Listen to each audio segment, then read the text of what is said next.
Hello, Sandman Nation. Great to be back for another week and another episode. This past football weekend, especially on the college side, was as good as it gets. But you know what's even better than that? This frickin' show. So let's get into it because it is time to enter Sandman Sports. We're missing the one and only Sandman once again, as he's had to miss a few of these recently. He had some work travel, but he's also been with his dad, who's been battling some serious health issues. And sadly, the senior Sanders passed away early Sunday morning. So, of course, Bill is with his family during this tragic time. We love you, Bill. All of Sandman Nation loves you, and we look forward to getting you back on this pod when the time is right. But for now, you are exactly where you need to be. Just know we're all here for you. We're thinking of you, praying for you and your family during this time. In Bill's absence, we welcome back one of our awesome guest hosts, Mr. Brandon Lewis. Hello, sir. Thanks for joining us again. How are you doing today? Good. Yeah, I'm glad I could help out while Bill is being there for his family. So all the thoughts and prayers to the family, and I'm glad that I could be free to hang out with you guys tonight. Thank you, sir. We are glad to have you here as well. And of course, with us is the incomparable Mr. Pat Clapp, my friend, my confidant, one hell of a great guy, and an even better podcast host. Hello, sir. How are you doing today? Good. It's good. We got all these pinch hitters, on the bench ready to go. We're lucky. We have a great pipeline, man. We have a great bench. Great pipeline. Yeah, for sure. Yeah. All right. Well, guys, let's just get right into the random questions of the day. Brandon, it is your turn to go first, but since these open-ended ones are usually a little tougher, what we decided last week is I'm going to ask you the question. Then I'm going to go to Pat for his question, and that's going to give you a little bit of time to think through your answer, and then I'll come back to you and you can give me your answer. Okay? All right. Here we go. Here's your question. If you had to survive a zombie apocalypse with one current NFL coach as your partner, who would you pick to give you the best chance of survival? Okay. All right. Now, Pat, let's go to yours. Okay. If you had to start doing one of these things all the time, would you rather talk like Yoda or breathe like Darth Vader? Talk like Yoda, I would. I was hoping, that's exactly what I was hoping would happen. Yeah. That would be your answer, and you would do your best Yoda impression. So the funny thing is, my son is watching all the Star Wars, and he got my wife and daughter to watch a little bit too, and I happened to walk in last night, and it was the force is strong with you. I have just never been able to get into the Star Wars movies. I want to, I want to like them, but I can't do it. So I'm there with you. Yeah. I always enjoy them. They're not really rewatchable for me. Okay. But I always enjoy them at the time.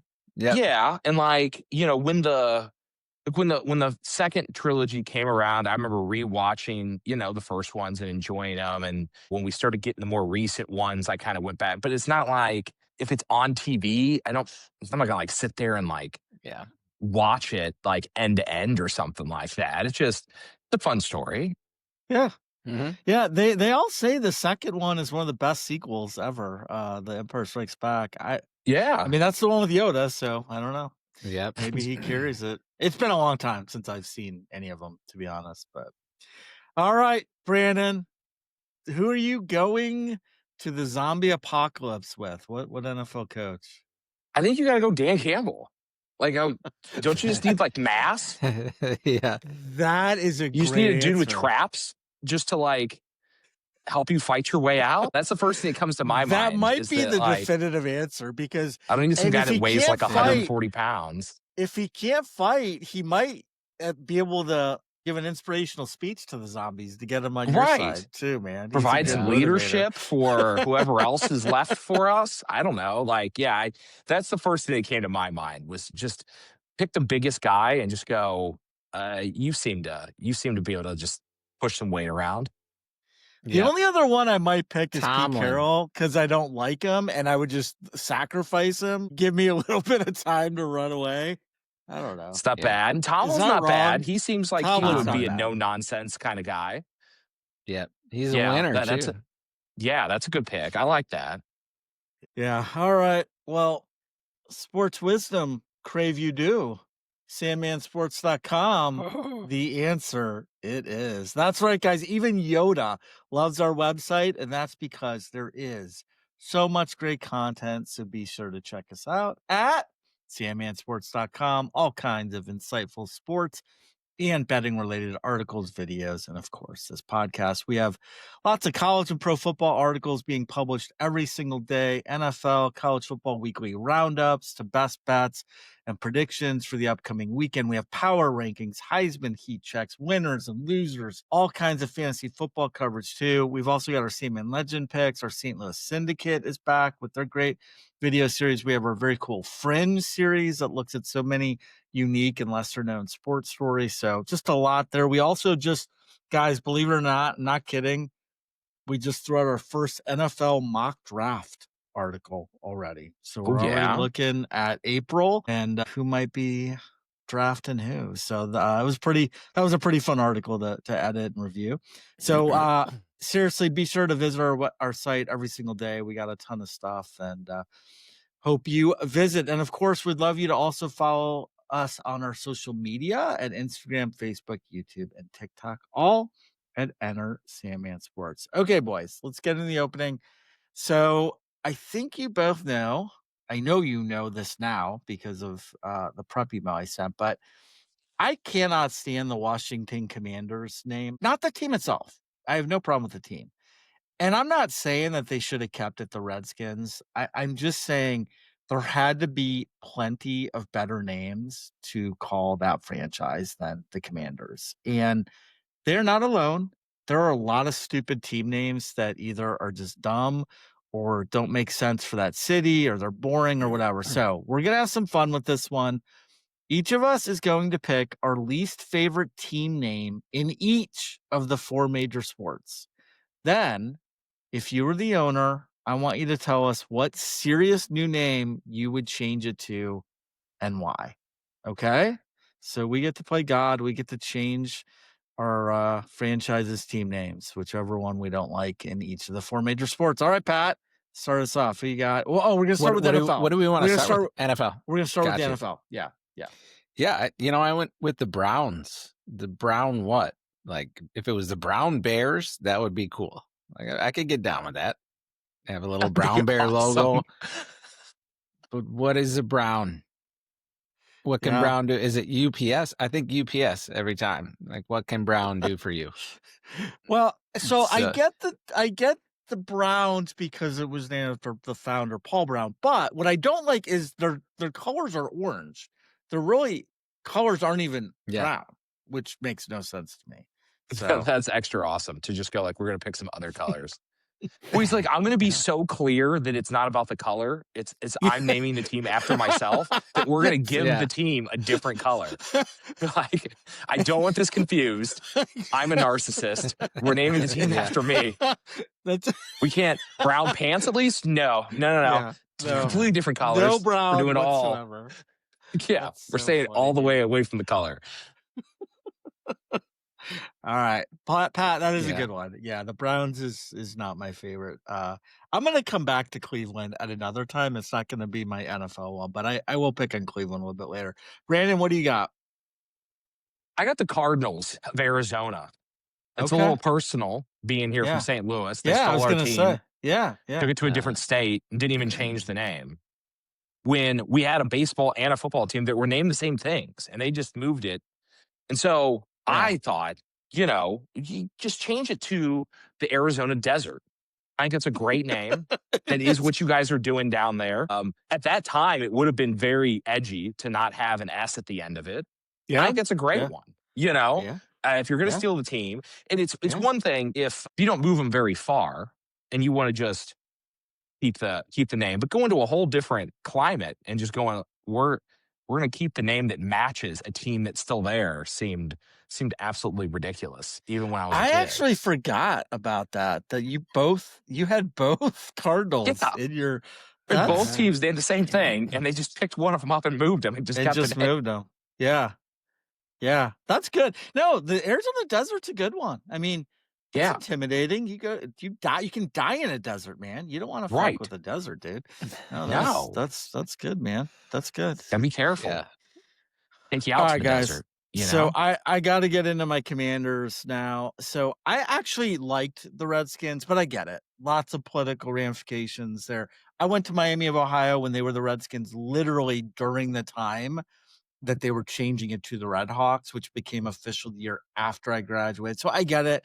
I've heard all the arguments. No worries there. I'm not gonna crusade I thought you were gonna to say. go back I thought to you were gonna Redskins, say you but went to Miami, Ohio during the American Indian War.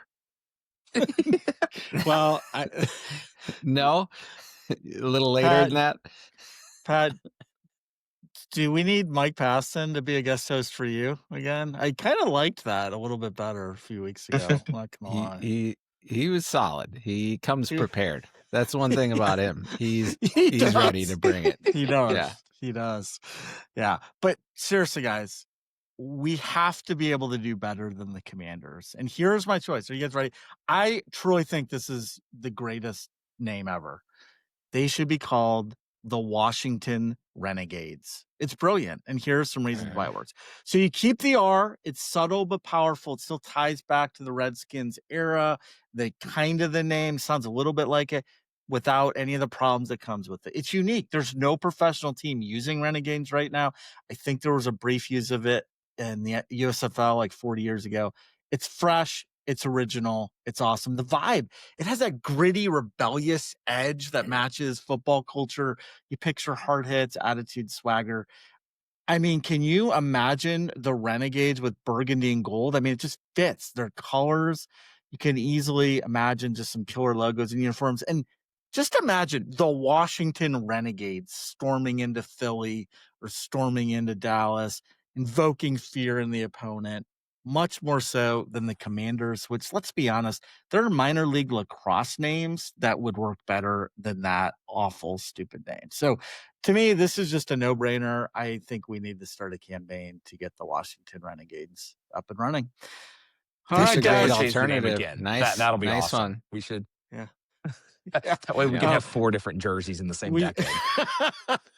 Exactly. Yeah. Oh, I hate the Commander's name. Okay. So let's get to the NBA now. Pat, what do you got for the NBA? NBA. Well,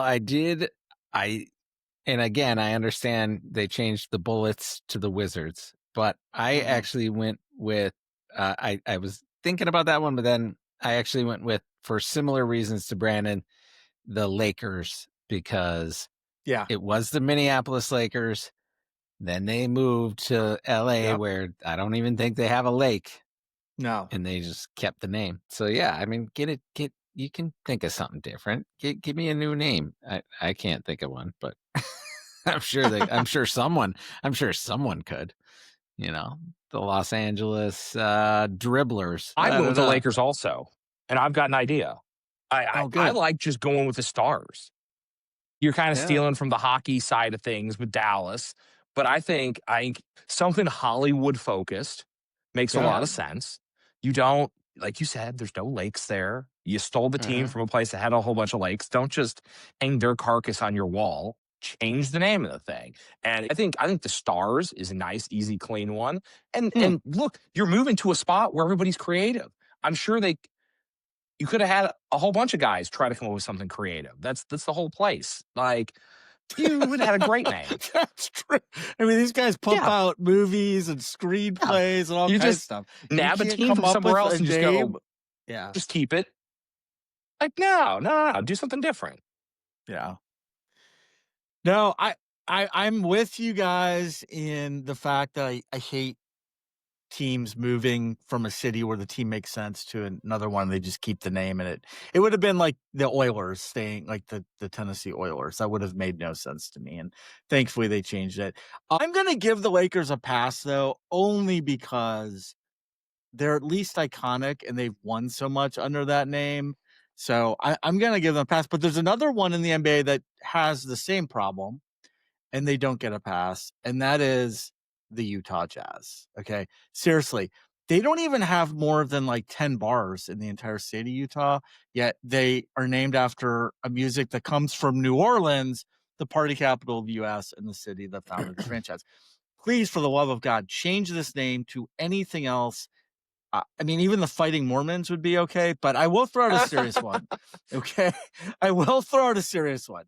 I realized their hockey team just went through this, and I can't believe they couldn't name it the Yeti because there was like the Yeti company got all mad. But that would have made so much sense. It sounded the Utah Yeti. I mean, it just makes sense. They went with the Mammoth, which I also think is a cool name. But that's for the hockey. Okay, for me and the basketball team, we are going with a skiing theme. A lot of good skiing out there. And I think we could go one of two ways. I think we could go the Utah Shredders, so like modern, edgy ski, snowboard, younger crowd, or, and I think this is my preference, the Utah Black Diamonds. It's only the toughest and best do this. It could, I mean, think of the team colors, the branding. Yeah. I like it. I like that. Yeah, that's pretty solid. Yeah. We don't have time to do this now, but I also one day I'm gonna rant about the Nets because that might be the stupidest name ever, but I had to go with the Jazz. But I mean, did we just literally walk out to the gym and point at something and say that's what we should Look, name our? there are a couple of them hanging out there, the team names that you're like, did you just go with the first pass? Like, well, the Raptors. I almost thought the Raptors too. Like, did a kid, like they let the kid name it? Like dinosaurs. Yeah. Let's throw some dinosaurs on a jersey. Like, what? This is a fun dinosaur. Yeah, I mean, if you're gonna name it after a dinosaur, I think the Raptors is the way to go. But it is very odd for a team name, without a doubt. Yeah. Well, you're gonna love my hockey one then. But we'll get to hockey in a minute. Let's go to baseball first. So Major League Baseball, what do you got there, Pat? The Washington Nationals. It's dumb. National what? Yeah, I'm with you. It is dumb. I hate that they have to tie it in. Suck, dude.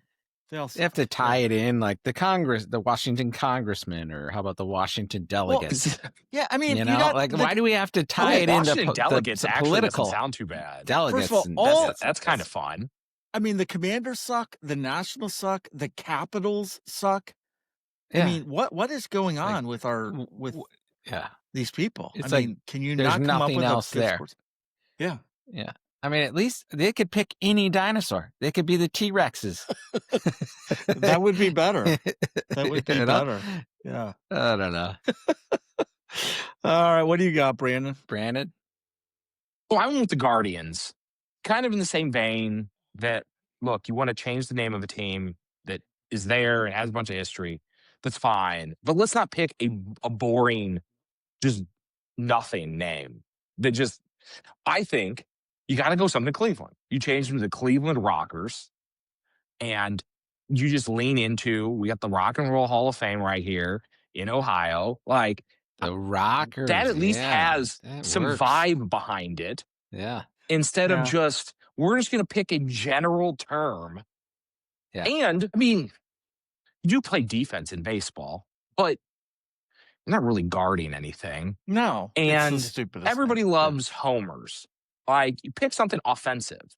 Like, let's not pick defensive names for teams when all the fans, or the majority of the fans that are there, are looking for explosions in offense. Let's stick with powerful names. So yeah, that was the one. Baseball was hard for me because so many of these teams have been around for so long. It's hard to like separate a good name from just a historic name. There's so many birds. There's so many birds. Well, there's so many things that just aren't anything, where you just go like, we have like the Red Sox and you go like, I don't even know if those are good, but they've been there for so long that Dude, what I could not agree more with every single thing you said, Brandon. First of all, there are 29 of the 30 baseball names that I think are fine. I have no problems with them. The Yeah. one I have a problem with is the one you just mentioned. For Yeah. all the same reasons. Are you kidding me? The Guardians, that is what you came up with? Are you fucking kidding me? You are known for the Rock and Roll Hall of Fame. Yeah. Name it after music. The Rockers is exactly what I would go for. Now, the only caveat I would say is they did have a WNBA team for 6 years in the late 90s, early 2000s called the Rockers. It folded. Maybe they don't want to Okay. like bring that back. So, okay, here's the solution. Go with just the Rock, the Cleveland Rock. You got kind of like the Heat, the Magic, like you said, not ending Sure. in an S. It's a nod to the music, but it's also a sturdy, immovable force that will exist forever. And just imagine the marketing possibilities with "Welcome to the Rock." I mean, guys, Welcome to I the literally cannot stop coming up with incredible names for sports teams. It's ridiculous. So Yeah, I don't. Yeah. I don't know how they get to Commanders and Guardians. Like, No. just so dumb. no. Wise you are, young Eric. I mean, some of these names are awful. Okay, we're gonna finish it up with hockey. What do you got on NHL, Pat? Well, and unfortunately, this is my hometown team, the Minnesota Wild. Like Wild, what? Like when they named it, I was so upset. I was like, and I that's part of the reason I stopped following them. I can't get behind that name. My thought was, and when they were going through the name choices, I was really hoping they would pick. I think we had like a indoor football team, like the Fighting Pike. There's like some kind of fish, like the muskies. We could have muskies. That's a strong fish. Yeah. Like the Minnesota muskies or the Minnesota Fighting Pike, or something with that ties it back into all the lakes and the fishing that we have here. I thought that would have been a good one, but Yeah. the Wild They what? should have stole the name back. They should have called them. I was gonna The say North Lakers. Stars. We should be the North Stars. You should be we the should North be the Stars. North You can do that. Stars again. Well, and then I'm Dallas gonna- should not be the Dallas Stars. That's Well, a stupid. and That's yeah. I yeah. agree with you, and I'm going to talk Mhm. about that. totally They agree need some with you, sort of Doug. agreed Yeah. upon thing for this, where you go like, hey, if you get your team back, you get the name back, and like the Yeah. new team has to pick something else. It's a very odd thing. Yeah. For mine, I went with the Panthers. Like, Yeah. it's fine name, it's whatever. It's But just like you could do something that's so much more Florida, which I think Yeah. this is a little bit of a joke, right? But you're playing hockey, it's supposed to be cold. You'd be the Florida Sunshine. Oh, yeah. Like, it's a great team name. It's a little anti-hockey because you don't want too much sunshine on your ice. But I thought that sounded good together, and it's definitely Florida's- a thing that Florida's known for. And I just went like, the Panthers, it's fine. Everybody names their team after cats. Like, the hockey was hard too because there's just so many teams that have been around for so long. And so many of the new teams really did do a pretty good job. You brought up Mhm. Utah. Like, I thought them and Seattle and Vegas like killed it with their names. Yeah. And Yeah. I don't know why the NHL is the smallest of the sports, but they could somehow figure out most of their team names. I don't know how that Yeah. works at all. They need whatever branding office that they use. They need to share it with the other three major sports. Yeah. Yeah. Yeah, I'm with you. The Wild is not my favorite, Pat, but I'm only going to bring it up for the reason you did, in the sense that the North Stars is really what you guys should have. I remember as a kid, the Minnesota North Stars, iconic team name. They moved to Dallas. That was a travesty that they kept. That name traveled. Should have always stayed in Minnesota. And so Dallas, though, is the one. What I'm recommending, we take away the Stars. First of all, the Stars is stupid. I know you said LA, it actually, Brandon, I could be convinced for it to work. It's like the only place where it works. But just the Dallas Stars it sounds awful. I hate it. So, I mean, it's just boring. Right. It's not inspiring. Okay. But before I tell you the name, okay, I'm excited about this because I've always thought there are quite a few possible just generic names out there of like animals and things that have never been used in professional team sports that I don't understand why. Like, for example, the Stallions. That's a great name. I don't know why a team has never been called the Stallions. The Mustangs. CFL. I think the CFL had a there's Stallions some team. right. Yeah. And I think Well, the USFL had the Mustangs. Did you know that was the name that was going to be the Rams if we got an expansion team instead of the Rams moving here? Oh no, That was the name that was like voted on. The Stallions. It was going to be the right? Stallions. Yeah, that's a great name. The St. Louis Stallions. If we got a football expansion team.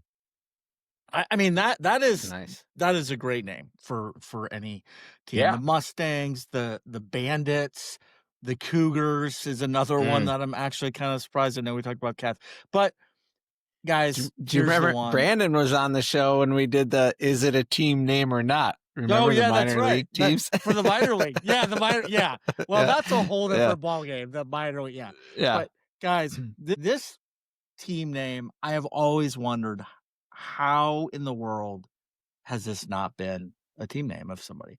And in Dallas, it works even better because of the alliteration. You boys know I love alliteration. We are going with the Dallas Dragons. Oh, yeah. I mean, come on. What a cool, powerful freaking name. A dragon is one of the most intimidating, feared, mythical creatures out there. It will breathe fire on you and kill you instantly if you get too close or if you fuck with it. You do not fuck with a dragon. What better name for a rough and tumble hockey team? I mean, this one has to happen eventually. I'm telling you. Dallas Dragons. Nice. The jerseys could look amazing. Yeah. Yeah. My head immediately goes to like what kind of logos you could put together for a dragon team name like that. Yeah. It could be incredible. I may put together shirts with all four of the teams that I just recommended and have like logos and shit and wear them out and people be like, what are the Dallas Dragons?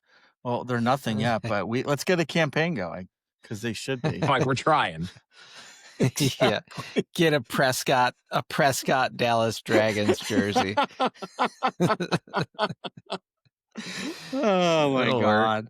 Hey, all I need are the Beavers playing the Cougars. The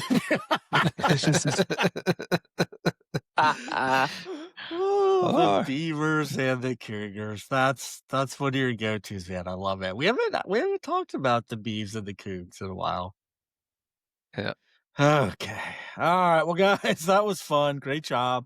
Good creativity there. Let's get into the rest of it now. In just a moment, we'll do Nailed It for week 4. Then we'll each share our hot takes. Then it's Stone Cold Locks time, where thankfully Paston isn't here to hear about his 0-3 week, but the rest of us did pretty darn well, so that's nice. And finally, we'll wrap up the show with a top 5 sports focused one, which I think will be a pretty fun one. And of course, we'll have plenty of fun and shenanigans along the way, including Pat telling us about the time he starred in a Las Vegas burlesque show that reimagined Hamlet as a professional wrestler, all set to Celine Dion's greatest hits. It lasted one night, and Pat was paid with a breakfast buffet at the Tropicana. Okay, gentlemen, it is time for the segment Sweeping America. It is time for Nailed It.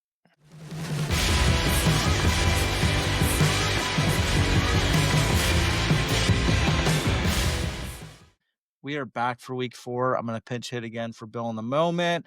Just wanted to remind everyone that we launched this listener competition a few weeks ago. You can win a trip to 2 to Vegas.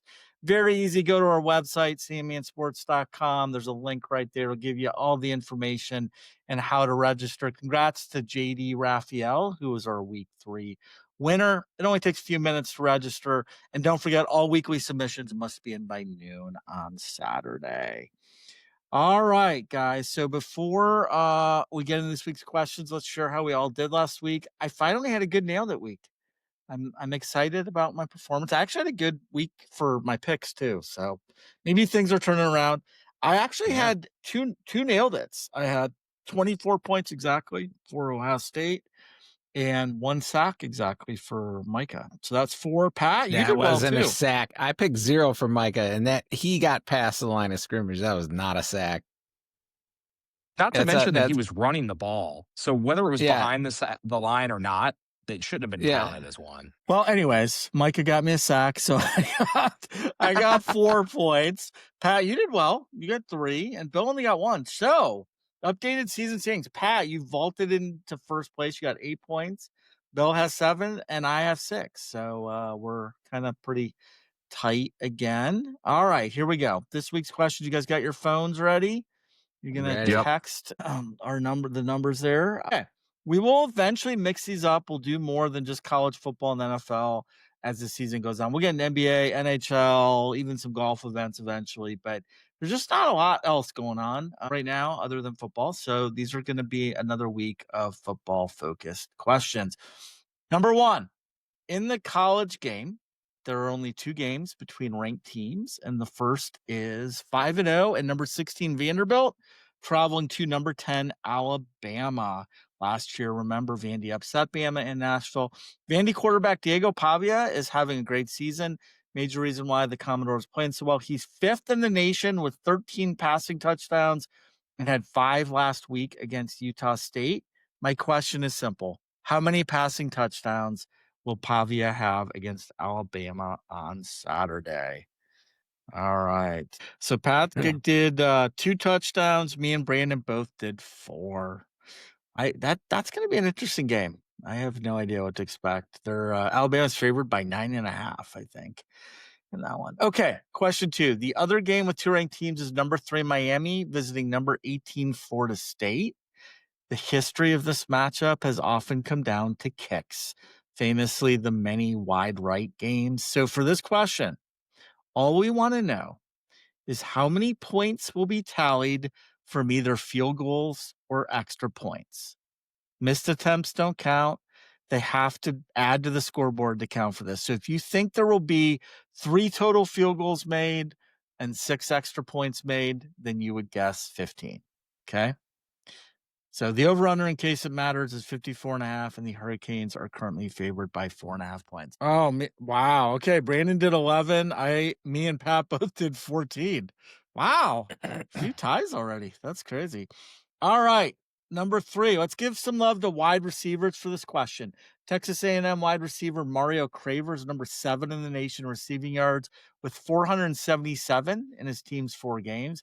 He's tallied more than 100 yards in each of his first 3 games, including a monster 200-yard output against Notre Dame a couple weeks ago. But this past game, he only had 34 yards on 4 catches in the Aggies' Saturday game against Auburn.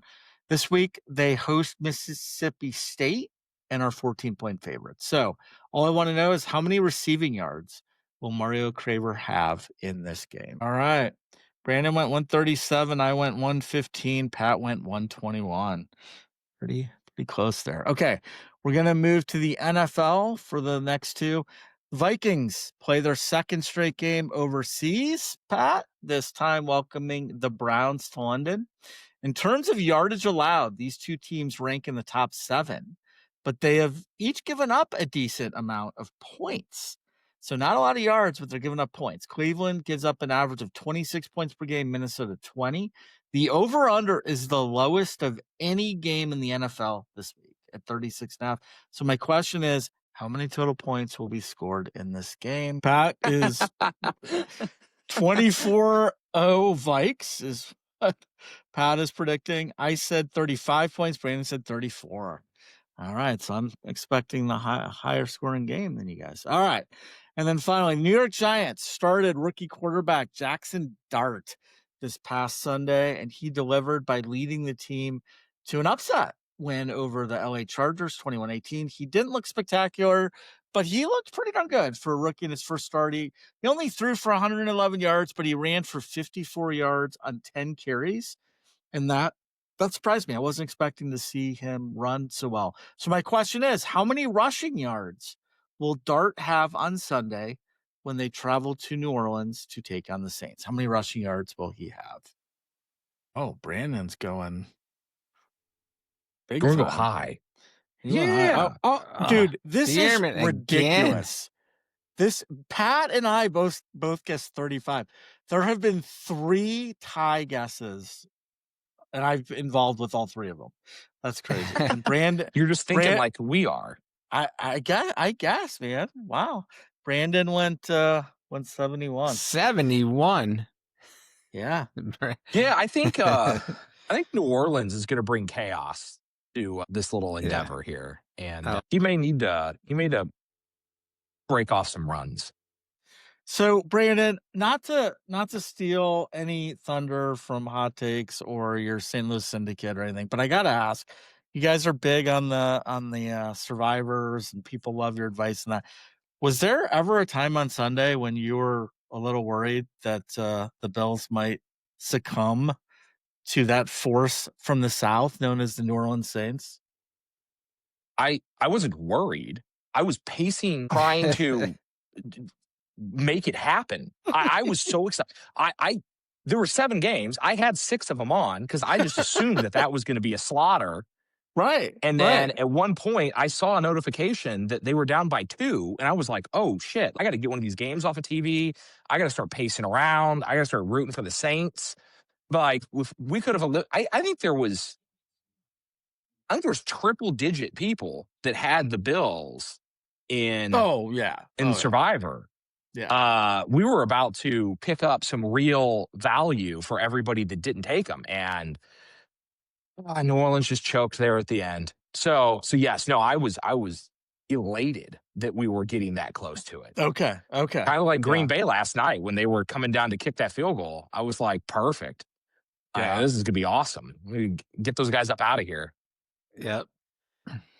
Yeah, that was crazy. Detroit struggled a little bit too for a while, but they did, and then they just pulled out away.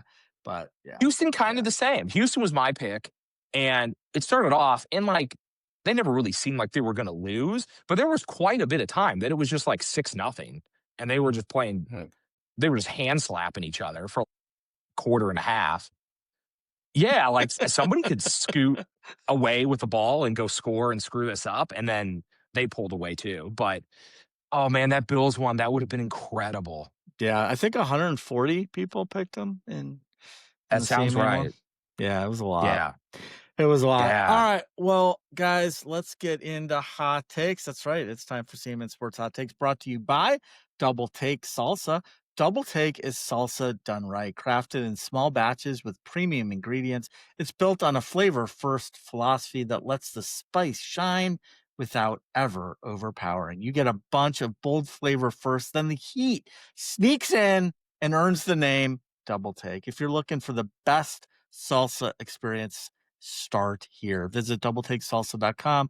Check them out on Facebook and Instagram. All right, Pat, it's Hot Take time. What do you got? Did you notice I'm 1 salsa down? That's because I opened up the green. Did you? Oh, how was it? Put it on the eggs on the Sunday morning breakfast. Salsa on eggs. You got to do that. It was good. Yeah, they delivered. They delivered. Hot takes, man. So I worked Friday all day, and so I didn't get much of the Ryder Cup. I didn't watch much of the Ryder Cup, and then I saw the score, and I was kind of like, maybe I'll tune in a little bit Saturday morning, and then it went south, so I was like, oh, I'm just kind of out. It's hard to watch the Ryder Cup with football season going on, but I will say I did tune in a little bit to the highlights and what Rory was saying.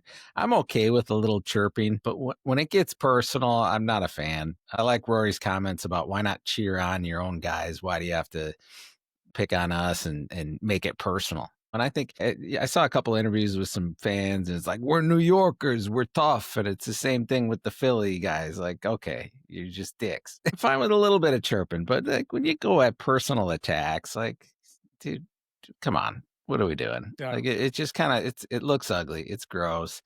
And that's the other thing. I look at the lineups. I love the European team. I love all those golfers. And I can't stand half of the American squad. So it's like, as much as I would be pro-American, like this, like I would be chirping at Cantley more than anyone, even though he's American. That guy, I can't stand that guy. Oh, Cantley, he's just so blah. But anyway, dude, I thought bet that on Europe was before that. You look at Europe's roster; they top to bottom looked better than America. Yep. I was the only whiff there was probably Højgaard. You know, Rasmus.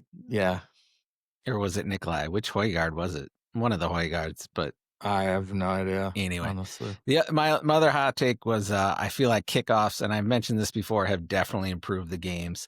And I'm thinking for a few teams with good kick returners, okay, like shitty defense like Dallas, that's a good team to take overs on. I mean, I took the over in the Dallas Green Bay game last night. You get these kickoffs with Turpin returning it to the 50 half the time. Yeah. You know, that's cutting the field in half, and you got a shitty defense. I'm hitting the over on those teams. I don't know if the lines have caught up to that yet, Dallas but not hit it over yet? I feel like I wonder if the Cowboys. week. I'll have to check that. I'll check. There's been lots of points scored. Yeah, I mean, obviously they got the over last night, but I haven't been paying that close of attention. But there's been lots of points scored, so they got to be getting close. But if they're starting on the 40 or 50 a lot of times instead of the 20 or 25 like it was last year, you wonder if when they got Aubrey who can kick it from 2/3 of the field. Like, you're exactly right. Somebody's gonna figure out how to quantify this, and we're gonna find out a year or two from now that there's some gambling syndicate that made a ton of money off of the special teams thing. Off of overs. Yeah. So good kick just returner in general, and Turpin, modeling it in some defense. way. Yeah, you never know exact, but like all the kick blocks and what those keep turning into points, and the kick returns. God, like there's something, and we'll find out. It'll be a year from now, and somebody will come forward and go, figured out a way to actually model this. And I didn't want to bring it up because I didn't want Brandon to steal my idea and use it for the Ben Harper. Yeah, but you know, unfortunately, I'll throw him that little really bone because I appreciate it. Yeah. Yep, that's what hot takes. What do you got, Brandon? Mine is kind of in that same vein of like the Dallas game, and then talking about Happy Valley Saturday night. We need to figure out this OT thing. College OT is awesome. It's not, I get it. Everybody's like, that's not what football is. Cool. It's amazing. I'm excited every time a college game goes to overtime. And the fact that we've got the pro version of the sport where they just play tiddlywinks for 12 minutes and then everybody goes home is absolute nonsense. Like, okay, that's fine. You need to figure out a way that we don't play forever because people are going to get injured. I'm with you. Cool. Shorten the field up. Make everybody play from the 25. We'll figure this out right quick. Like, there'll be less running. Like, there'll be guys just slinging the ball around. Let's make some chaos. Like, let's steal something from college, bring it up here, test it out, and let these guys put up some points. Have the linemen from each team kick field goals from the 10-yard line and have it like an NHL shootout. Look, I would rather that than this goofy we could end in a tie nonsense. They're overtime. I pick anything, to be perfectly honest. But the downside to the college side is it ruins unders. They fixed it kind of by it only being the 2-pointer, 2 rounds of points and then going into 2-pointers. That helps a little bit. But make the thing on the field be awesome. Just do the thing that's the most entertaining. Sirianni can talk all the shit he wants about, we're just here to win football games. I'm not an entertainer. The only reason he makes $12 million a year is because people are entertained by what they're doing on the field. So talk your nonsense, but we just need to do entertaining stuff. Just pick out whatever's the most fun thing. Have the teams all do that. And then my second point is the Chiefs are back. That's the hot take. I just sit quietly and listen to everybody talk shit that Pat wasn't the top quarterback anymore, while we sat there and we all watched all the plays and saw that, a bunch of people are injured and some dude's suspended because he can't drive his car properly, and see him still just completely control the field. And then we bring Lamar to town and he just spanks them. So we're back. Kingdom's up. And I don't know who's going to get in front of him now unless we get some more injuries. This is all going the right way, and it's going to be terrific to watch all the national media guys figure out a way to make this fit into all the shit talking they've done for the last 4 weeks. You may have heard me on the pod a couple of weeks ago say this is a great buy low moment on the Chiefs. Yeah. But then Paston comes on last week and throws in an argument for the Ravens. So I'm like, oh, I'll sprinkle some of my Ben Harper money on the Ravens. Never again going to listen to Paston. Oh, I thought the Ravens. I thought the Ravens were going to decimate the Chiefs, and I mean, Brandon, that's a great hot take because I'm guilty. I buried the Chiefs. They looked like the normal Chiefs yesterday. They looked great. Yeah. And look, I understand. I listened to it all day today. Everybody's kind of equivocating by just going like, oh, actually, it turns out the Ravens are trash. And you go like, nah, the Ravens are the third best team in the league. When it comes down to it, yeah, they had a rough game. Their defense weren't on their toes. They were having to play on the road. Lamar got banged up, whatever the hell is going on with Derrick Henry. Maybe he's just finally a mortal human being. I don't know. I think there's some truth to that. Yeah. Yeah, he just, look, at some point, you can't run almost 2,000 yards every season forever. So maybe they're just slowing him down a little bit and just kind of punting on that game. Who knows? But that is a really good team. They are still going to win tons of games, probably going to win their division still. And the Chiefs are back doing what Mahomes does. The rest of the team is what it is. Some of the guys are good. Some of the guys are just being uplifted. But Mahomes being able to just always know where he wants the ball to go separates them from most of the rest of these quarterbacks when it comes down to it. That's always my hot take about it. Brandon, nice. Oh, man. All right, guys, I'm going to talk a little bit about my Cincinnati Reds. I wrote about this in my most recent six pack. So I'll take a little bit of a different angle here. It is so great to have them make the playoffs. And no matter what happens, this summer has just been so fun because of them. Jamie and I went to a game last week. The atmosphere was just electric. It felt like a playoff game. One thing, though, I do have to bitch about from that game, and Bill has brought this up before on this pod, so I'm going to be a little repetitive, but I do hate the starting on second base rule in extra innings. It's a dumb rule. I understand, like, you're trying to speed up games, and I love the pitch clock. That's a great way to speed up games, but you're changing the way the game is played. The first 9 innings, the game is played a certain way, and now you're just like, okay, we're just going to start a guy in scoring position. It's just, I don't like it. It's so very Eric, weird. Here's a question for you. The NHL has shootouts in regular season, but in playoffs they just play overtimes. Is Major League Baseball in the playoffs going to continue with this overtime thing, or are they going to go back to a purist extra innings? Are they going to keep it for the playoffs? Oh, I think they're keeping it in the playoffs. I don't know. I mean, that's my understanding. Yeah, that's my understanding of it. But no, that's right into my thing with the overtime in the NFL. Who's trying to get these games over quicker? Like, I get it. The pitch clock thing. This is what I watch. I don't need this stuff to end faster. If we're going I have overtime, to mow the lawn after the game's over. Let's keep this thing going. There's some of that, but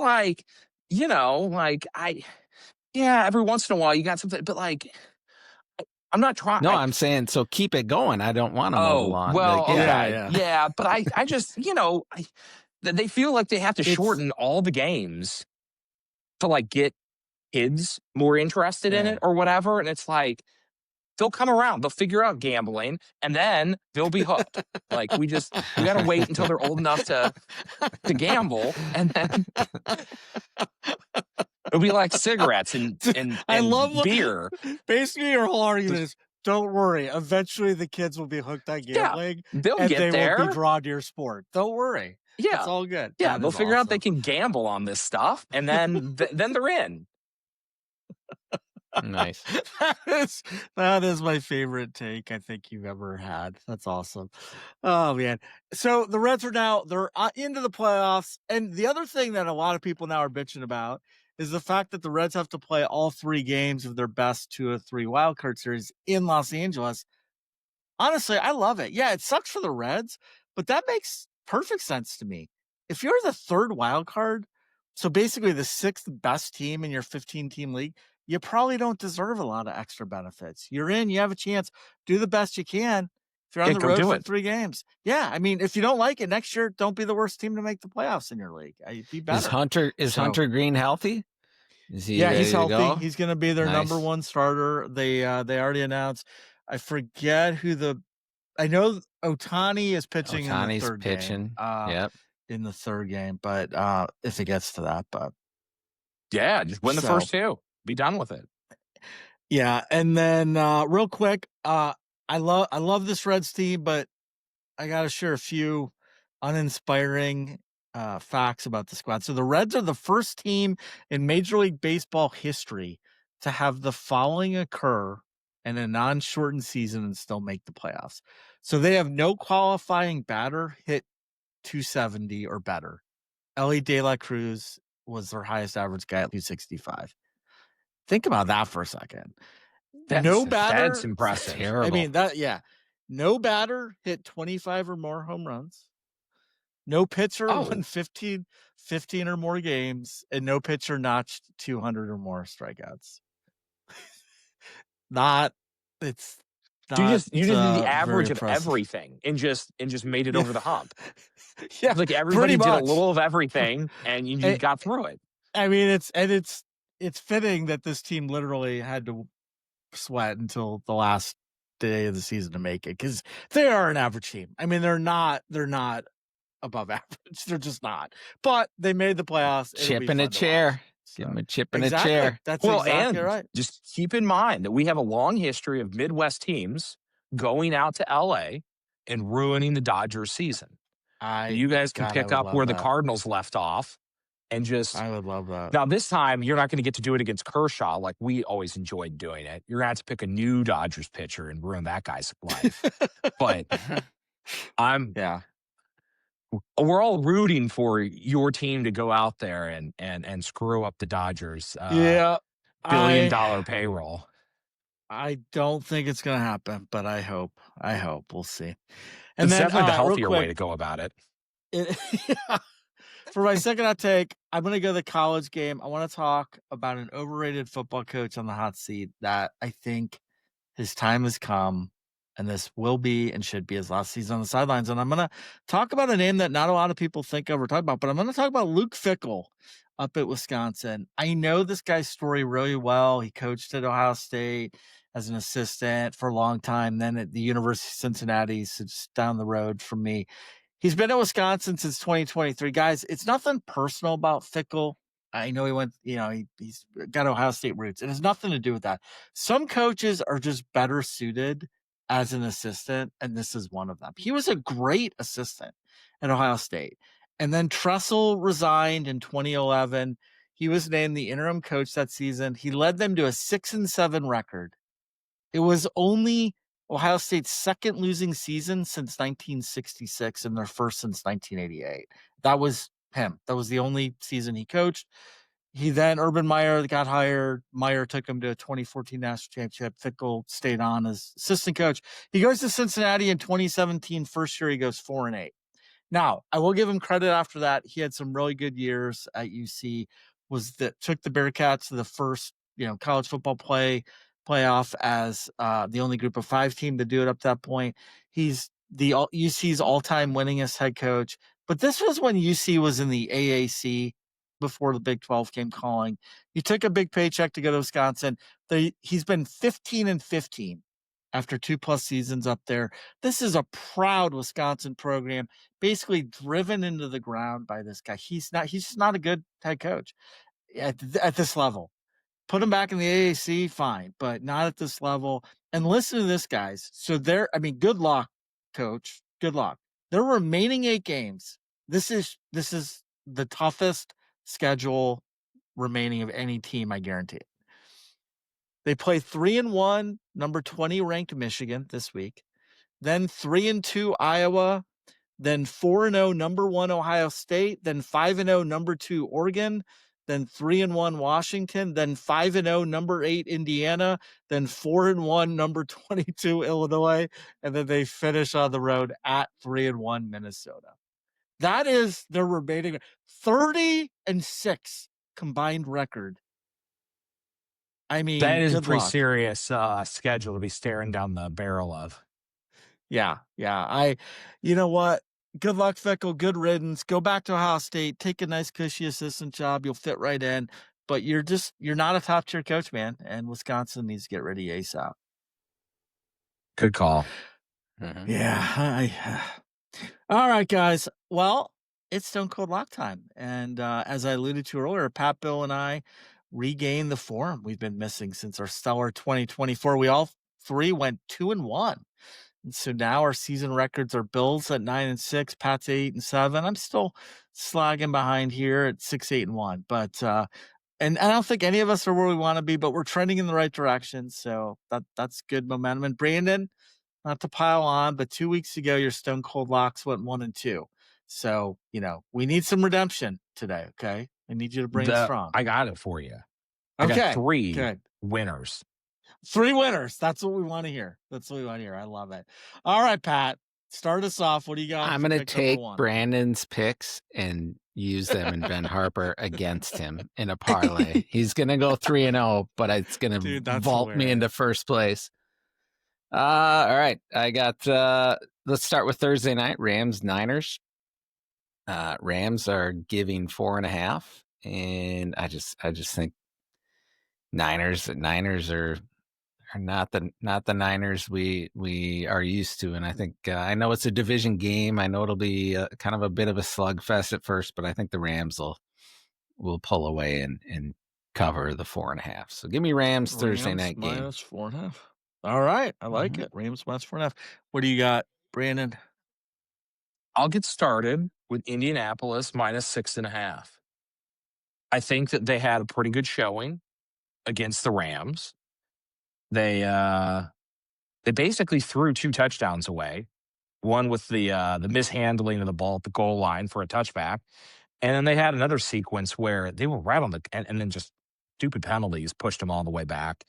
I think that having Vegas come to Indianapolis, they get back on this train, and I just think Vegas doesn't know how to deal with all their stuff yet.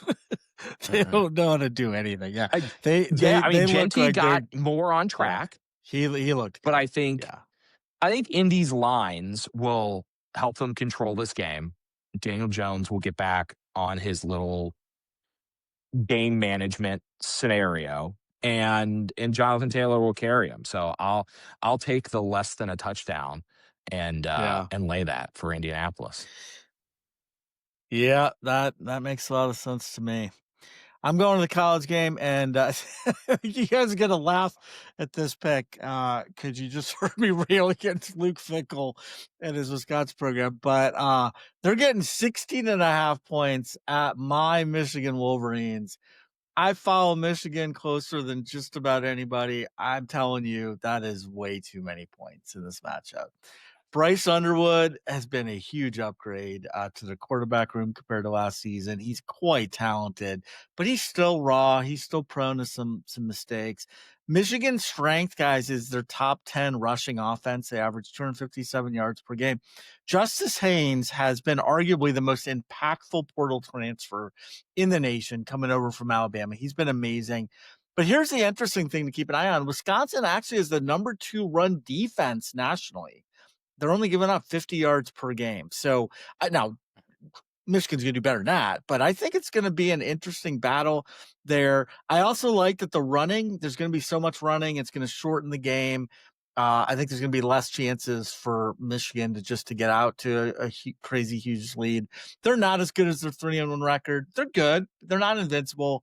They'll win, I think, and I hope, but not by more than 16.5. So we're going to take the Badgers. It's a big number. All right, Pat, what do you got? Yeah, that's Badgers. A lot. Give me Jacksonville getting 3.5 Monday night versus the Chiefs. Yes, the Chiefs look good this week, and I know they're back, but Jacksonville's tricky little team. They're sneaky. I love Jacksonville this year. And they're getting 3.5. I mean, it's a Monday nighter. This could be a little bit of a, I don't know. I might even pick the Jags outright. This will be Trevor Lawrence. Trevor Lawrence game. He's gonna come up big on this one. So give me Jacksonville. There's a different feeling about Jacksonville this year than I've seen in the past. Yeah. They're a different team. They're better for sure. They are definitely better. And I have enjoyed them quite a few times. I got a nice pick out of them against San Francisco last Sunday. Yeah. Did you pick But I'm them? going heads up with Pat. I'm taking KC Kansas minus City. the 3.5. I thought you might. Nice. I thought you might. Nice. Yeah, I think. Yeah. Yeah. No, I think this is the perfect time for us to go heads up. I think Spagnuolo will do what he does, what he did with Baltimore this last weekend. And I think he's got his defense more dialed in finally.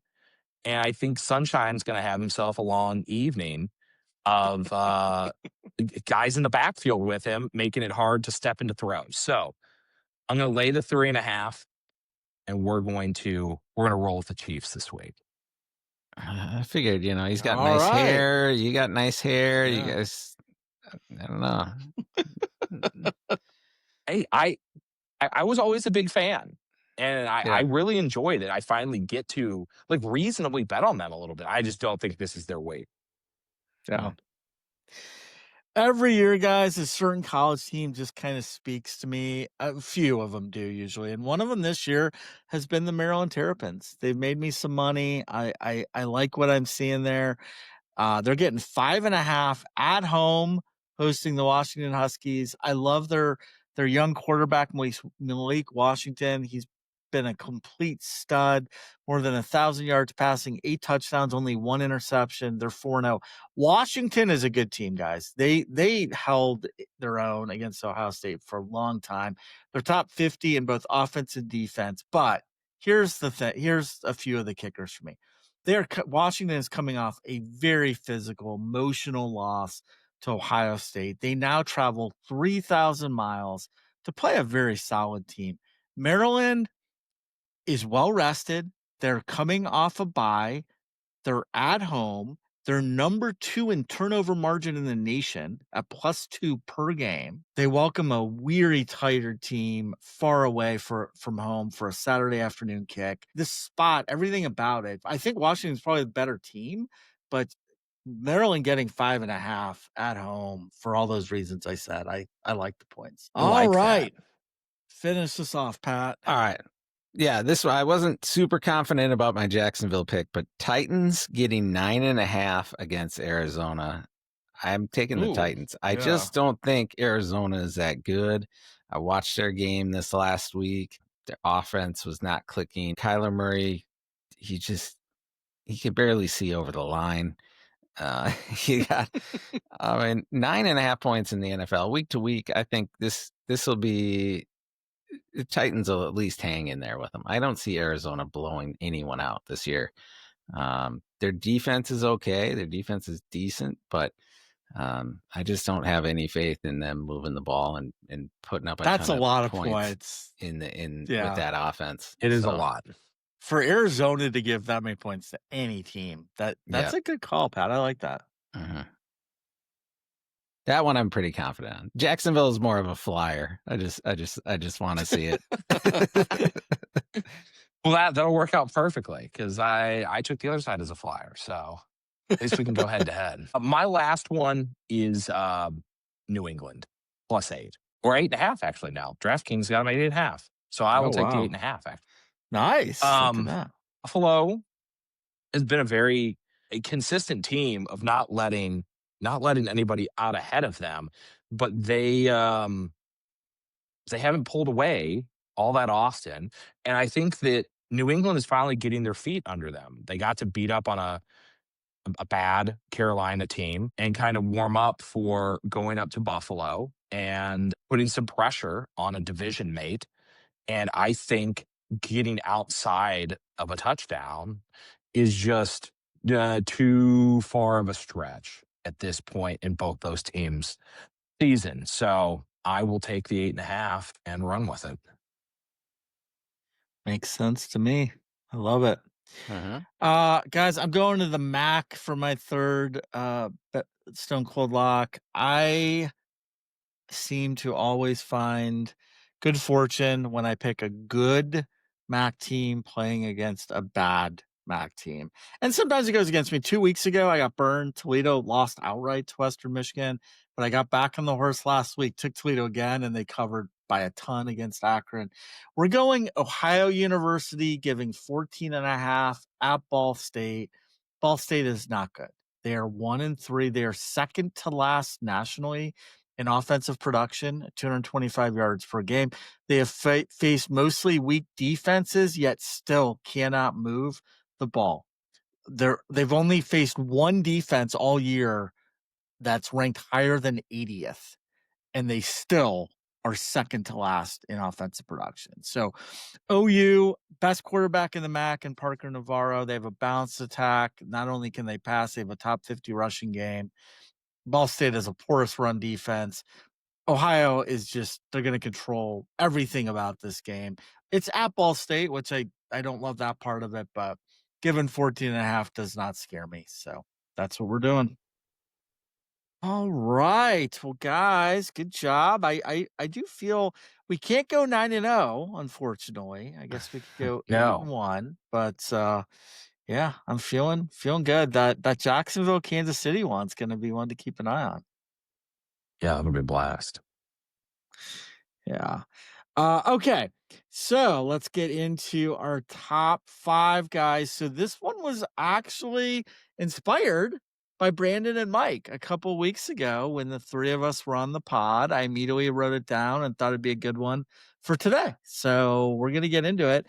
We're going to rank our favorite sports broadcasting duos or teams of all time. So not individual broadcasters, not like a Vince Scully, but teams, best duos or teams. So one thing I'll just say, when we do these top 5s, there are some answers that absolutely I just think should be in everyone's top 5 and typically are. And in this particular one, I think Pat Summerall and John Madden are the gold standard, and they were just so freaking good together. So we're not gonna allow them to be said because I think we'd have a lot of duplication there. But anybody else is fair game. The field's wide open, really. Any time period, any sport, TV, radio. The reason why they make your list, completely up to you. Maybe they were entertaining, informative, funny, nostalgic, whatever you want to go with. All right, Pat, why don't you start us off? All right. Well, I didn't put Gus Johnson and Joel Klatt on here. I'm shocked. Just because. I really thought you because, were going to that. Because I know, I didn't want to get your goat tonight.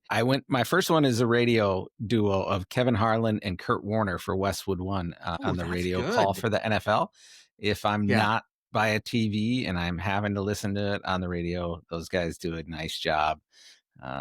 Kevin Harlan, he was awesome. He was the voice of the Timberwolves for years too, and he's a fantastic on the call.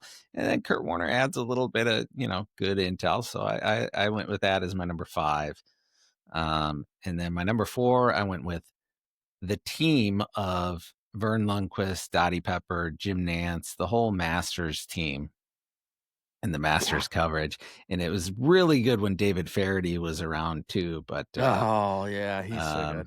But yeah, give me the Masters call. The whole team doing the Masters is my number 4. But David Faraday was a nice. That's pretty good, man. That's pretty strong. What do you got, Brandon? So most of mine. Funny thing about me is I watch almost all of my sports with the sound off. So, so it's just the voices in your head. This is, I'm usually listening to a podcast or something in one ear, unless it's prime time and there's only one game on, and then sometimes I turn the sound. So most of the stuff that I enjoy are, prime time duos. So for number 5 right now, I always enjoy Collinsworth and Tirico doing Sunday Night Football.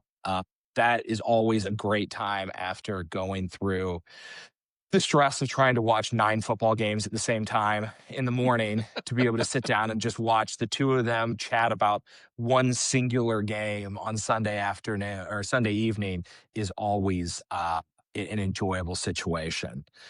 And in the same vein, my number 4 is my guy, the younger Buck and Aikman doing Monday Night Football. After we had so much stability in Monday Night Football, we had this whole set of years where it was just kind of passing off from dudes that I couldn't care less one way or the other. And them getting involved in it really is an enjoyable situation to sit around on Monday nights and watch them kind of talk through it. Yeah. Those were awesome. One of those is going to come up on mine a little bit later. So very good ones. Yeah, my number 5. So I'm going with Brent Musburger and Kirk Herbstreit. Back in 2006 through 2013, they actually did the ABC Game of the Week on Saturday nights. I've always loved them both individually, and so when you put them together, of course, I'm gonna like them. They just were always obviously well prepared. All these duos are well prepared, but they played off one another so comfortably. I always look and think about, do these duos do they get along? Do they actually like each other? Do they like doing the games? And it's impossible to tell. But those two, despite their major age difference, I just felt like they always had a good chemistry and really felt like they cared for one another. I will say an interesting side note. Probably one of the most famous comments made during their 8-year run together was said by Musburger. The Florida State. Well, it was Alabama. It was the Alabama quarterback AJ McCarron's girlfriend, Catherine Webb. And guys, it really wasn't that bad. What he said, wow, she's a lovely lady, beautiful, and then added, you quarterbacks get all the good-looking women, which, okay. I mean, I think how he said it was probably was getting a little bit too much into it, but that was literally the last game those two did together. Musburger stayed around. It's not like ABC kicked him to the curb yet, but they did move in Fowler. That's when Chris Fowler started doing the games with Herbstreit. They still do it today. But I thought you were going to go with the one, because didn't he say the 3 Florida State girls, they were showing him in the crowd, and he goes, a bunch of young boys just enrolled in Florida State. Oh, I don't think that. I think that was later, and I don't think that was with that wasn't with Herbstreit. Yeah. Oh, that I do remember that. No, that is funny. All right, my number 4. I love these two. I'm going baseball. Joe Morgan and John Miller. These two are the voices of ESPN Sunday Night Baseball from 1990 to 2010. Just awesome. They're basically the Madden and Summerall of baseball, I would say. Love them. Miller was such a good play-by-play guy, and then Morgan was just no nonsense. He drew on his Hall of Fame career with Big Men Machine. He's sometimes very blunt, but always player focused, great analysis. They covered a lot of great stuff. Barry Bonds, 756 home run, tons of just great Yankees, Red Sox Sunday night games. They were there for the infamous Steve Bartman game back in 2003. So they were another duo that just were effortlessly kind of played off one another. And I'm a big voice guy. I just want to feel comfortable and just kind of get into my sofa and listen and just feel almost just warm and cozy with the way they're calling the game. And I would say all 5 on my list give me that, but those two definitely for baseball, they're the best. Yeah, I forgot to put the Sunday Night Baseball crew on here. I would have put them. I totally forgot. Sal Perez, Cone, and Ravitch. Those guys are good, but I didn't. And so we'll go with my number 3 is Nessler and Danielson. They're good. Usually doing the CBS. They always get the big SEC games. I like the combination of those two. I like their voices. Nessler's a Minnesota guy. So yeah, Nessler and Danielson. I think They're I forgot solid. about them. I'm actually pretty mad because I know I'm I love watching a them. They're good really good. game if Yeah. they're calling it. They usually have the good games, and that's part of it too. What games are these guys calling? And then number 2, I went with the McEnroe brothers, John and Patrick, Ooh, I with did not think of them. Fowler, and sprinkle in a little Brad Gilbert in the crowd for added analysis at U.S. Open tennis. Those Okay. guys are good. Fowler, I mean, look, Fowler. Spoiler alert: he's on mine twice. He's the guy. I think he's one of the goats for sure. He's He can good. he can Yeah, go he's from good. U.S. Open tennis right over to ABC big matchup games. So yeah, but the McEnroe brothers are really good. Those guys, they're straight up honest, and then Brad Gilbert's always funny. It's a good crew. I know not a lot of tennis fans out Yeah, there, I but just don't watch a lot of tennis, yeah, but but that's a good crew. I have heard them and they are good. Yeah. Speaking of Herb Street, my number 3 is Herb Street and Fowler.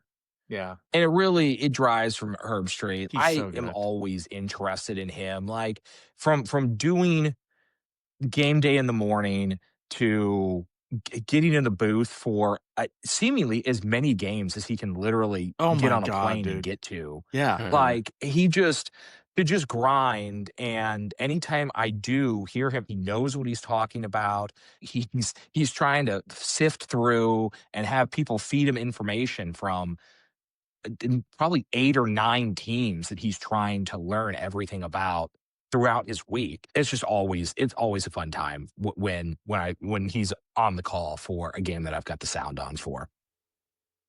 And then number 2 is my original Monday Night Football guys. Al Michaels, Dan Theodore, Frank Gifford. When I was Yeah. growing up and falling in love with football, and you didn't have every game that you could watch, you knew that you could sit down on Monday night and you'd have a game and it would be a big game. And these were the guys that were doing it, all through my childhood. So that always jumps off the page to me when I think back of like the original people that I hear when I was, remembering games that impacted me when I was a kid. Yeah. Brandon, we got to have you on this a lot more often because you are brilliant, man. You have all the same thoughts I do, which just makes you really brilliant. So, no, I mean, seriously, 2 that you've mentioned already are my number 3 and 2. So, my number 3 is Joe Buck and Troy Aikman. First of all, I cannot believe when I went back and looked, they have been partnered together since 2002. What? Yeah. Like, that makes them the longest running NFL broadcast duo in history. Longer than Summer All Madden anybody. Like, they have been together for 23 freaking years. They're just so good. I talked last week, actually, in my hot takes about how much I love Aikman, along with Brady and Romo, just quarterbacks turned broadcasters. But he's so good. And together with Buck, just great voices again that make you just feel comfortable and confident and trusting every time you hear them. They're great together. They've called 6 Super Bowls together. They're just so darn good. Love them. And honestly, the point you brought up, Brandon, I thought was a great one. And you're right. There was so much instability with Monday Night Football for years and Yeah. years, and it was just a revolving door of shit. Just a lot not good, It was not just good nobody that duo. It was, anybody cared yeah, about. yeah. And they completely changed that yeah, they're awesome. They did So the right thing. that ESPN knows that they've got the Super Bowl coming, and they're like, yeah, we got to spend some money and get the right people in the booth. And these are the guys. Like who else are yeah. you going to go? We got to turn over the Super Bowl to somebody on the first ESPN broadcast of the Super Bowl. These are the right guys to shove God knows how many millions of dollars into the hands of and make sure they stick around for a couple of years. Yeah. Hmm. Yeah, and then my number 2, you nailed it. Frank Gifford, Al Michaels, Dan Dierdorf. I mean, I actually thought would have guessed they worked together longer than they did. They worked together 10 years, 87 through 97. Just they were all 3 so talented in their own way. Michaels was kind of the polished pro, could talk through any storyline. Deerdorf was what I loved about him. So he was blunt, but he had a really good sense of humor. But he brought an offensive lineman's view to the game, which was fairly fresh at the time. You didn't get a ton of that, not from an offensive lineman at least. And Gifford was just so smooth and a veteran presence. They called a lot of great stuff on Monday night. They called Bo Jackson running over Bosworth, Montana's return to San Francisco. And I remember Michael set that up beautifully, talking about the storyline of the legend of Joe Cool and his successor of Steve Young. Favre's coming out party, Packers versus Bears, where Favre threw 5 touchdowns, and they called him the next great quarterback. And then sadly, they did the Browns' last Monday Night Football game in 1995 before the move to Baltimore. So many other great calls, and just I love that group, and they're by far the best Monday Night Football group. I even beyond Aikman. I shouldn't say by far, but Sure. Definitely my favorite Monday Night Football group. Yeah. No, it's got to be. Yeah. Nice. All right, Pat, what do you got number 1? Well, I know in the prep notes you said, whatever you do, don't disagree with Eric Bierman or upset him. That was one of the big things. But I'm out on Collinsworth and Aikman, guys. Sorry, those two, especially Collinsworth. Ugh, I can't do it. He's not on my list. He's not on my list. I think he was on Brandon's, right? You had Collinsworth. He was on mine. Yeah. Look, I enjoy his ridiculousness. It's not for me. It's not. I love him because he's from Cincinnati, but he's not my favorite broadcaster. Yeah, he's not. But yeah, one for me is Herb Street and Fowler for sure. I think Fowler's one of the best to ever do it, and he's just so versatile. And then you got Herb Street, as you say, same thing you say about Gus Johnson. He's a national treasure. He's the best. So yeah. That's number 1 with a bullet. I really would have lost the bet with myself. I guarantee you were going to bring up Gus and Gus. I do love him, but not top 5. Yeah. All right. Brandon, what's your number 1? My number 1 is my homer pick. It's the reason I love baseball. It's Jack Buck and Mike Shannon spending every evening, weekend afternoons, listening to KMOX, listening to those two guys talk about baseball is, the reason that it's still my favorite sport. So whenever I think about baseball, I think about, it through the voice of those two guys. So they've got to be number 1. Yeah, that's a great one. And they are more people have heard of them than, for example, I would love to have said Marty and Joe, which Marty Brenneman, Joe Nuxall, 2 guys that did Reds games forever and ever and ever. Most people haven't heard of them. If I'm giving my personal top 5, like local, and they would definitely be on it. But if we're going more national, I didn't do that. But no, that's a great. I mean, Jack Buck, dude, you could have paired Jack Buck with Pat Klett. A whole bunch of people. It'd be the best too. Mm-hmm. Yeah. KMOX Radio, Jack Buck and Pat Klett. And we got sideline reporter Yoda.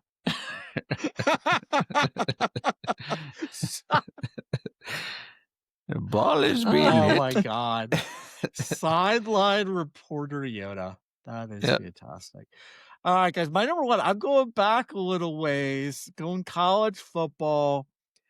I'm going Keith Jackson and Bob Greasy. They did games from 1987 and 1999. Of course, Jackson's one of the best to ever do it with his Whoa Nelly and warm Southern drawl. But Greasy, who was a Hall of Fame quarterback, he was so good. Like, he broke things down. He explained things to like just the average fan in not a talk down to you type way, just a very understated way. He wasn't flashy, but he was so steady, smart. I loved everything about him. They called a lot of great stuff. They called a few national championship games, Catholics versus convicts, wide right 1. The Penn State Michigan game in 94 when Penn State actually went undefeated that year, multiple Rose Bowls. But I will say one funny thing, they also called a lot of Michigan games during their 1997 national title season. So I watched a ton of those games, and they always called them. And I remember, so the quarterback on that team was Brian Greasy, Bob's son. And he That's right. started off that season calling the games. He would refer to him as Greasy, just like any other player. But it just sounded weird and unnatural and impersonal. And so at some point during the season, a few games in, I remember him coming on and I'm paraphrasing, but I remember the message basically being like, "Listen, this is my son. I will try to stay as impartial and professional as I can, but it's in my blood and nature to hope he does well. And at the very least, I have to start referring to him as Brian in these broadcasts." And so he did, and it actually sounded so much better. It just felt normal for him to refer to his freaking son as Brian. And he never like gave him preferential treatment in his calls or anything like that, but it was a lot more natural to hear him call his son Brian. So What an amazing Nice. situation to be able to call your own yeah. kids' games. Like, Yeah. that's just incredible. I'd never Yeah. I Yeah, it didn't even was know about that. yeah, oh yeah. It I was just the remember one that. season. Yeah. Yeah. Yeah. Yeah. That's wild. All right, guys. Well, good list. And I think Brandon is the one who actually came up with this a couple weeks ago when we were together. So great job, man. This was a good one. Oh, I'm glad I could help. Uh I'm glad yeah. I could get 5 put together because I saw that and went like, I do remember talking about this. If you stopped me without a computer in front of me and went, "Name 5 broadcasters," it would have taken me a second. Right. So, Yeah. I Oh had to yeah. do a little research. I was like, You gotta do I'm some usually just prep. listening You to gotta do sports some prep. podcasts in one ear. Yeah. Yeah. All right. Well, guys, you both are so freaking awesome. It was so much fun to do another show with you. Pat, you're always the best. Brandon, we truly appreciate you stepping in again, especially tonight with all that Bill's going through. And of course, thank you to CMN Nation for joining us and supporting us. We appreciate and love you. Be sure to check us out at cmansports.com. Follow us on social media. I'd love to keep it going tonight, but sadly, it is time to exit Sandman Sports. Have a great weekend, everyone. Enjoy the games. Peace out and take care.